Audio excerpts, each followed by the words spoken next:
Hello friends, good evening to everyone. कैसे हो आप सभी लोग? उम्मीद करता हूँ आप सब लोग मस्त होंगे और एकदम स्वस्थ होंगे। तो जितने भी नए भाई बहन हैं वो सभी लोग चैनल को सब्सक्राइब करके हमसे जुड़ जाएं। और आज ये आपके साइंस जो कि यूपीडीएलएड का आपका थर्ड पेपर है, सेकेंड सेमेस्टर का विज्ञान विषय का, इसकी आपकी जो अति लघु उत्तरीय प्रश्नों की श्रृंखला है ये स्टार्ट हो चुकी है। ऑब्जेक्टिव क्वेश्चन आपके ऑलरेडी कराए जा चुके हैं। जिन स्टूडेंट्स ने ऑब्जेक्टिव क्वेश्चन की क्लासेस अटेंड नहीं की हैं तो उनके लिए यूट्यूब चैनल पर प्लेलिस्ट हमारे बनी हुई है, चैनल पर जाकर आप प्लेलिस्ट में देख लीजिएगा। थर्ड पेपर आपका विज्ञान का है, सारी क्लासेस ऑलरेडी उसमें पड़ी हुई हैं। ठीक है, तो आज की इस क्लासेस में आपको अति लघु उत्तरीय जो प्रश्न है, वेरी शॉर्ट आंसर टाइप, ये क्वेश्चन आपको देखने के लिए मिलने वाले हैं। तो चलिए दोस्तों, ज़्यादा टाइम ना वेस्ट करते हुए वीडियो को स्टार्ट करते हैं। आपसे एक छोटी सी रिक्वेस्ट है कि वीडियो को शेयर जरूर कीजिए अपने फ्रेंड्स के साथ, ताकि और भी भाई बहन यहाँ पर जुड़ सकें। और यहाँ पर आपकी जो क्लासेस हैं वो लगातार इसी तरह से आपको देखने के लिए मिलती रहेंगी। जो सब्जेक्ट अभी रह गए उनकी क्लासेस भी बहुत जल्द ही स्टार्ट हो जाएंगी। तो चलिए दोस्तों, आज का सबसे पहला सवाल आपके सामने स्क्रीन पर आ चुका है। इसमें आपसे ये पूछा जा रहा है, 41 नंबर का ये सवाल है। 40 नंबर तक कल हम आपको करवा गए थे सारे सवाल।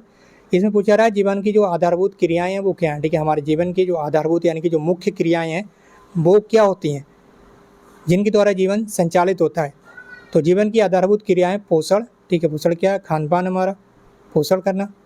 इसके बाद है आपका शोषण, ठीक है, हम श्वास लेते हैं और श्वास बाहर छोड़ते हैं, शोषण उत्सर्जन। ठीक है, इसके अलावा परिसंचरण, इसके बाद आपका नियंत्रण, और तो इससे और अगला आपका समन्वय और वृद्धि और प्रजनन। ठीक है, ये सारी चीज़ें क्या हैं? जीवन की आधारभूत क्रियाएं, इनके बिना जो जीवन है वो पॉसिबल नहीं है। ठीक, तो जीवन की जो मेन क्रियाएं हैं वो क्या है? वो यही सारी चीज़ें हैं, पोषण, शोषण, उत्सर्जन, परिसंचरण, नियंत्रण, समन्वय, वृद्धि और प्रजनन।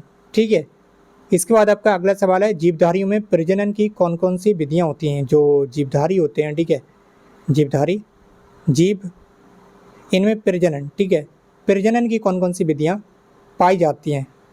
तो इसमें बताया गया है, जीवधारियों की प्रजनन की विधियों को 3 भागों में विभक्त करते हैं। ठीक है, जीवधारियों की जो प्रजनन की विधियाँ होती हैं इन्हें हम 3 भागों में विभक्त करते हैं। पहला आपका वर्धी प्रजनन, ठीक है, इसे बोलते हैं आपका वेजिटेटिव रिप्रोडक्शन। ठीक है, वेजिटेटिव।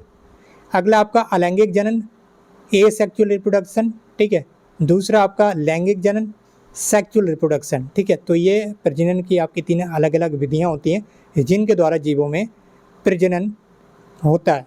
इसके बारे में हम आगे डिटेल से पढ़ेंगे। अभी आपको बस इतना याद रखना है, ठीक है, कि जीवों में जो 3 प्रजनन की विधियाँ हैं वो पाई जाती हैं। अगले सवाल की तरफ हम यहाँ पर बढ़ रहे हैं। अगला सवाल आपके सामने स्क्रीन पर आ चुका है और इसमें आपसे क्या पूछा जा रहा है, ये 43 नंबर का सवाल है, 43 नंबर का। सोलर पैनल का जो प्रयोग है विशेष रूप से कहाँ पर किया जाता है? आपने देखे होंगे घरों के छतों पर लगे हुए सोलर पैनल या कहीं पर भी।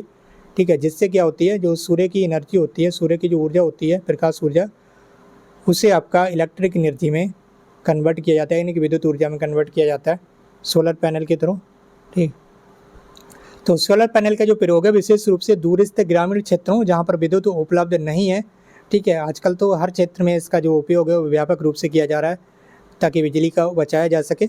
तो जहाँ पर विद्युत क्षेत्र उपलब्ध नहीं होती है, यानी कि विद्युत बिजली उपलब्ध नहीं हो पाती है, वहाँ रोशनी करने के लिए इसका यूज़ किया जाता है। रेडियो के लिए, टीवी चलाने के लिए, जल पंप चलाने के लिए सोलर पैनल का जो प्रयोग है वो आजकल यूज़ किया जाता है। जो सोलर सेल होते हैं उनको बड़ी संख्या में सोलर सेलों का एकत्र करके सोलर पैनल का जो निर्माण है वो किया जाता है और ये सूर्य की प्रकाश ऊर्जा को जो आपका इलेक्ट्रिसिटी है उसमें कन्वर्ट कर देता है, जो विद्युत ऊर्जा है उसमें कन्वर्ट कर देता है। ये आपको इतना याद रखना है। ठीक है, तो अगला सवाल आपके सामने स्क्रीन पर आ चुका है। अगले सवाल में आपसे पूछा जा रहा है, 44 नंबर का ये सवाल है आपका, पवन ऊर्जा क्या है? पवन आपको पता ही होगा, वायु। ठीक है, तो पवन के द्वारा कैसे ऊर्जा बनती है इसमें आपको बताना है। वायु के गतिशील होने से उत्पन्न गतिज ऊर्जा को पवन ऊर्जा कहा जाता है। जब वायु गतिशील होती है तो उससे जो ऊर्जा उत्पन्न होती है, गतिज ऊर्जा, उसी के द्वारा पवन ऊर्जा बनती है। ये आपको याद रखना है। इसके बाद आपका अगला सवाल है, जल ऊर्जा में कौन सी ऊर्जा होती है? जो जल ऊर्जा होती है इसमें कौन सी ऊर्जा होती है ये आपको बताना है। बहते हुए जल में गतिज ऊर्जा होती है। ठीक है, इस गतिज ऊर्जा को जल विद्युत संयंत्र के द्वारा विद्युत ऊर्जा में बदला जाता है। कैसे बदला जाता है? जो जल विद्युत संयंत्र लगाए जाते हैं, आपको पता है इलेक्ट्रिसिटी पानी से बनती है। ठीक है, तो वही चीज़ यहाँ पर पूछी जा रही है कि जो जल विद्युत संयंत्र लगाए जाते हैं इसके द्वारा जो गतिज ऊर्जा होती है इसको विद्युत ऊर्जा में बदल दिया जाता है। इस प्रकार बहता हुआ जल ऊर्जा का स्रोत है। बहता हुआ जो जल है ये ऊर्जा का ही एक स्रोत है, ये आपको याद रखना है। बढ़ेंगे अपने अगले सवाल की ओर। अगला सवाल आपके सामने स्क्रीन पर, और यहाँ पर आप देख सकते होंगे ज्वार भाटा ऊर्जा के किस प्रकार के स्रोत हैं। ज्वार भाटा जो कि समुद्र में आते हैं, ज्वार भाटा, तो ये किस प्रकार की ऊर्जा के स्रोत हैं। ज्वारीय लहरों यानी कि तरंगों में अपार गतिज ऊर्जा होती है। जो ज्वारीय लहरें आती हैं समुद्र के किनारे, वहाँ पर उनमें अपार गतिज यानी कि बहुत ज़्यादा जो है वो गतिज ऊर्जा रहती है, और इस ऊर्जा को विद्युत ऊर्जा में परिवर्तित किया जा सकता है। इस प्रकार ज्वार भाटा ऊर्जा का नवीकरणीय स्रोत है। ठीक है, नवीकरणीय स्रोत है। इस प्रकार जो ज्वार भाटा है वो ऊर्जा का नवीकरणीय स्रोत है। भारत में ज्वारीय जल से विद्युत तैयार की जा रही है, और इस पर नवीन खोज तथा शोध कार्य भी इस समय चल रहे हैं, ये आपको याद रखना है। ठीक है, ज्वार भाटा से इस समय विद्युत ऊर्जा जो है वो तैयार की जा रही है अपने इंडिया में। ये सारी चीज़ें आपको याद रखना है। इसके बाद आपका अगला सवाल है 47 नंबर, ऊर्जा संरक्षण का नियम क्या है। ठीक है, जो ऊर्जा है, ऊर्जा संरक्षण का नियम क्या है, ऊर्जा संरक्षण का नियम क्या कहता है। ऊर्जा के संरक्षण के नियमानुसार ऊर्जा का विनाश नहीं हो सकता, यानी कि जो ऊर्जा है, ठीक है, वो कभी भी खराब नहीं होती है। ऊर्जा कभी भी खराब नहीं होती एनर्जी, ठीक है, वेस्ट नहीं जाती, इसका विनाश नहीं कर सकते आप। ये जो है वो केवल एक प्रकार की ऊर्जा का दूसरे प्रकार की ऊर्जा में परिवर्तन होता है। जिसकी आपने देखा होगा सोलर एनर्जी में क्या होता है, जो सोलर पैनल के द्वारा जो प्रकाश ऊर्जा होती है वो विद्युत ऊर्जा में चेंज हो जाती है, लेकिन वो जो ऊर्जा है जो सूर्य से हमें प्राप्त होती है वो यहाँ पर उसका विनाश नहीं हो पाता है। ठीक है, तो इसी तरह से यहाँ पर चीज़ बताई गई कि ऊर्जा का विनाश नहीं होता है, केवल एक प्रकार की ऊर्जा का दूसरी प्रकार की ऊर्जा में परिवर्तन होता है। ऊर्जा ना तो उत्पन्न की जा सकती है और ना ही इसे नष्ट किया जा सकता है। अतः ब्रह्मांड की जो संपूर्ण ऊर्जा है वो सदैव नियत रहती है, यानी कि जितनी ऊर्जा आपने खत्म की उतनी ऊर्जा दोबारा से वो वापस चली जाती है। ठीक है, तो ऊर्जा कभी भी कंबल नहीं होती, ये सदैव नियत रहती है। ठीक है, ये आपको याद रखना है। पूरे ब्रह्मांड की ऊर्जा सदैव कैसी रहती है, बराबर रहती है, आपको याद रखना है। और इसका कभी भी विनाश जो है वो नहीं किया जा सकता है, ये भी आपको याद रखना है। इसके बाद यहाँ पर पूछा जा रहा है सरल मशीनों के बारे में। सरल मशीनें क्या हैं, 48 नंबर का सवाल है। ऐसे साधन जो कार्य में सरलता, सुविधा और तेज़ी से कार्य करने में सहायक होते हैं, सरल मशीनें कहलाते हैं। ठीक है, ऐसे साधन, कोई भी ऐसी चीज़ जो कार्य करने में सरलता हो जाए, जिससे सुविधा हो जाए, तेज़ी से कार्य करने में सहायक हो, तो ऐसी मशीनों को हम क्या कहते हैं, सरल मशीनें कहा जाता है। ठीक है, ऐसी सारी मशीनों को आप सरल मशीनें कह सकते हैं। इसके बाद आपका अगला सवाल है, सरल मशीन का एक उदाहरण प्रस्तुत कीजिए। चाबी, ठीक है, ताले की जो चाबी होती है जिसके द्वारा आप लॉक लगा सकते हैं आसानी से, और इससे सुविधा हो जाती है कोई भी जो सामान है उसकी सुरक्षा के लिए। ठीक, तो ये क्या है, चाबी एक तरह की सरल मशीन है। इसके बाद आप अगले सवाल की ओर बढ़ेंगे, और अगला सवाल आपके सामने स्क्रीन पर आ चुका है।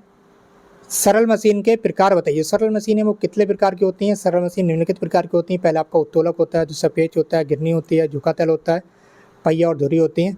ये सारे सरल मशीन के आपके प्रकार हैं। क्या है प्रकार हैं, ये आपको याद रखना है। ठीक, इसके बाद आपसे पूछा जा रहा है कि गिरनी क्या है। गिरनी, ठीक है, गिरनी कहाँ पर होती हैं, ये आपके जहाँ पर यूज़ किया जाता है कुओं का, कुओं से पानी निकालने के लिए जो बेल्ट यहाँ पर लगी होती है, इसमें ये गिरनी के द्वारा ही बेल्ट नीचे जाती है, नीचे बाल्टी होती है मतलब ऊपर ये रस्सी होती है, तो इससे पानी निकाले जाते हैं। यहाँ पर ये गिरनी का यूज़ किया जाता है।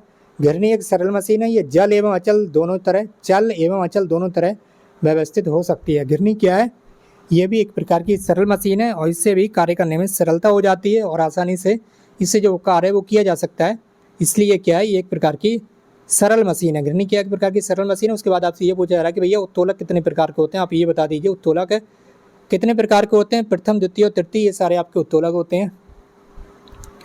प्रथम, द्वितीय और तृतीय प्रकार के उत्तोलक, 3 तरह के जो है वो उत्तोलक पाए जाते हैं, ये आपको याद रखना है। विटामिन को कितने प्रकारों में विभाजित किया गया, ये आपको बताना है। तो विटामिन को निम्नलिखित प्रकारों में बांटा जा सकता है। Vitamin A, vitamin B, vitamin C, vitamin D, vitamin E और विटामिन के। ठीक है, इसमें भी आपको याद रखना है, जो आपका विटामिन बी होता है और आपका विटामिन सी होता है, ये दोनों आपके जल में घुलनशील होते हैं। विटामिन बी के अलावा हो गया आपका विटामिन ए, विटामिन डी और विटामिन ई और विटामिन के। ये जो 4 विटामिन आपके, ये आपके वसा में घुलनशील होते हैं। किसमें, वसा में घुलनशील होते हैं, ये आपको याद रखना है। जल में घुलनशील होते हैं बी, सी, और ए, डी, ई के, ये आपके वसा में घुलनशील होते हैं। तो ये सारी चीज़ें आपको याद रखना है। अगला सवाल आपके सामने स्क्रीन पर आ चुका है। इसमें आपसे पूछा जा रहा है कि आप बता दीजिए किसी एक ऐसे भोज्य पदार्थ का नाम बताइए जो मात्र जंतुओं से प्राप्त होता है। ठीक है, एक ऐसा भोज्य पदार्थ है जो केवल जंतुओं से प्राप्त होता है। ठीक है, तो वो होता है आपका दूध। दूध कहाँ से प्राप्त होता है?